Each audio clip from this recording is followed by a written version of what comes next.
Hello दोस्तों, welcome back to my YouTube channel learn with skill. I hope आप सब बहुत अच्छे होंगे। चलिए आज स्टार्ट करते हैं अपना क्लास 11th की हिस्ट्री की जो बुक है उसका चैप्टर नंबर 5 बदलती हुई सांस्कृतिक परंपराएं। आज ये इसका पार्ट 1 होगा।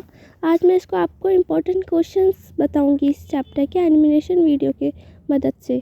ठीक है, तो चलिए सबसे पहले हम इसके टॉपिक को देखते हैं, क्या क्या इसमें टॉपिक्स हैं। सबसे पहले हम देखेंगे पुनर्जागरण काल से क्या अर्थ है और पुनर्जागरण काल ने साहित्य को किस प्रकार प्रभावित किया। ये ना दोस्तों एक सबसे बहुत इम्पोर्टेंट टर्म है पूरे चैप्टर की, पुनर्जागरण काल और मानवतावाद। ठीक है, अगला टॉपिक है मानवतावादी विचारों के क्या लक्षण थे। फिर अगला टॉपिक है विज्ञान के क्षेत्र में अरबियों का क्या क्या योगदान रहा। तो ये इतने टॉपिक्स हैं आज हम कवर करने जा रहे हैं। तो चलिए स्टार्ट करते हैं। पहले तो सबसे पहले है पुनर्जागरण काल का अर्थ। पुनर्जागरण का इतिहास में अर्थ पुनरुत्थान, पुनर्जीवित है, जिसे अंग्रेजी में रेनेसा कहते हैं। ठीक है, यह काल 14 से 17 सेंचुरी के बीच आधुनिक युग के नाम से भी जाना जाता है। इतना सा आपको पहले पुनर्जागरण काल के बारे में बताना है। फिर इसमें लिखना है पुनर्जागरण काल के प्रमुख कारण क्या क्या थे। जैसे कि इस काल में साहित्य में बहुत बड़ा सांस्कृतिक परिवर्तन आया। इस काल में जो होता है ना संस्कृति, हमारी बदलती हुई संस्कृति, मतलब कि लोग अब संस्कृति को मतलब अब धर्म से उठकर संस्कृति में एक अपने बारे में सोचने लग गए थे। बेसिकली पूरा चैप्टर उसके ऊपर है। ठीक है, अगला पॉइंट है वाणिज्य व्यापार में विस्तार। रोमन साम्राज्य के पतन के बाद विद्वान का पश्चिम में यूरोप में जाना, मतलब कि जब वाणिज्य व्यापार हुआ, एक तरफ बाइजेंटाइन जो था पूर्व में और पश्चिम में जो इस्लामी देश थे उनके बीच जो व्यापार हो रहा था, उससे भी ये जो सांस्कृतिक बदलाव हुआ ये कारण था। और रोमन साम्राज्य आपको पता है कि पतन हो गया था। उसके बाद जो वहाँ के विद्वान थे वो पश्चिम यूरोप में आ गए, तो वो अपने साथ अपनी कला हुनर वो भी लेके आए। आगे है शहरीकरण से कला। साहित्य के रूप में अनेक नगर स्थापित हुए, मतलब कि जब मैंने आपको 4th चैप्टर में बताया था कि एक 4th वर्ग में उभरा था जिसमें शहरों का निर्माण होने लगा था, है ना। तो उसमें अब जो कला साहित्य और विद्या के रूप में नए नए नगर स्थापित होने लगे। इनमें सबसे पहले वेनेसा, पदुआ आदि नगर थे। फिर मुद्रण संस्कृति ने अनेक लोगों को छपी हुई किताबें प्राप्त होने लगी। मुद्रण संस्कृति के आविष्कार से सबसे पहले लोगों को छपी हुई किताबें प्राप्त होने लगी।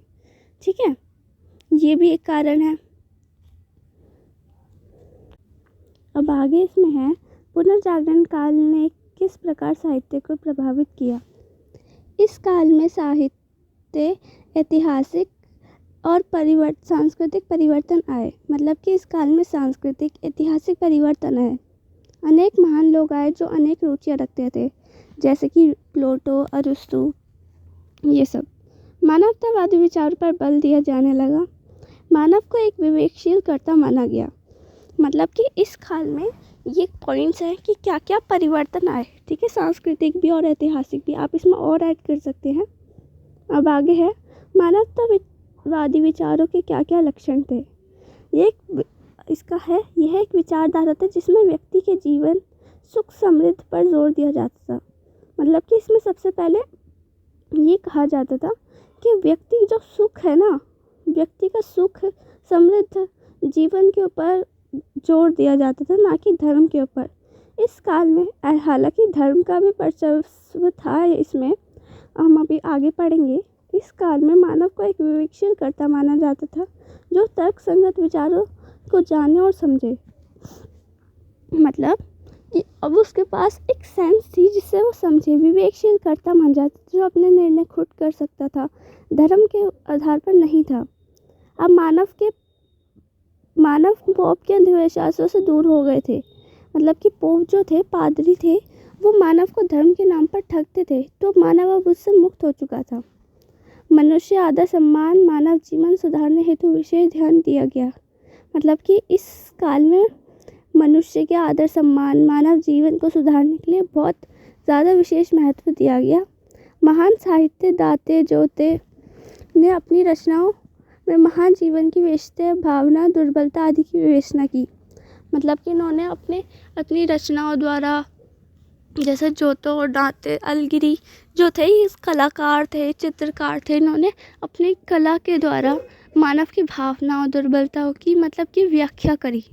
ठीक है, इतना ही था इसमें मानवतावाद में। आई होप आपको इतना समझ आया। अब आगे बढ़ते हैं। विज्ञान के दर्शन के क्षेत्र में अरबियों का योगदान। इस काल में सबसे पहला पॉइंट, मध्यकाल के ईसाई गिरजाघरों और मठों के विद्वान रोमन विद्वान की रचनात्मक कृतियों से परिचित थे, लेकिन उन्होंने इसका प्रचार प्रसार नहीं किया।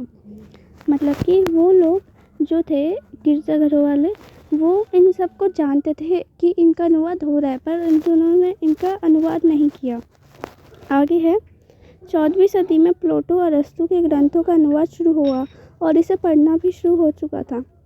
मतलब कि जो विद्वान है प्लेटो और अरस्तू, उनकी जो कृतियाँ थी उनका अनुवाद शुरू हो चुका था अरबी भाषा में, जिसको अरबी अनुवाददाताओं द्वारा किया गया था और इसको पढ़ना भी शुरू हो गया। यूनानी विद्वान घूम घूम कर अपनी यूनानी भाषा का विद्वानों का प्रचार प्रसार कर रहे थे। ठीक है, अरबी अनुवादों का। यूरोप के यूनानी विद्वान यूनानी ग्रंथों के अरबी अनुवाद का अध्ययन कर रहे थे, जैसे मैंने अभी बताया। इस तरह दोनों भाषा के विद्वान एक दूसरे की संस्कृति का अध्ययन कर रहे थे, जिनसे उनके बीच संबंध का पता चलता है। ठीक है, मतलब कि यूनानी विद्वान अरबी भाषा में यूनानी ग्रंथों का अनुवाद किया था, उनका अध्ययन कर रहे थे, और अरबी अनुवाददाता जो थे वो यूनानी ग्रंथों का अध्ययन कर रहे थे। ये ग्रंथ प्राकृतिक विज्ञान, गणित, खगोल विज्ञान, भौतिक, रसायन विज्ञान आदि से संबंधित थे। ठीक है, अब आगे है, अरबी भाषा में प्लेटो को अफलातून और अरस्तू को एरिस्टोटल कहा जाता था।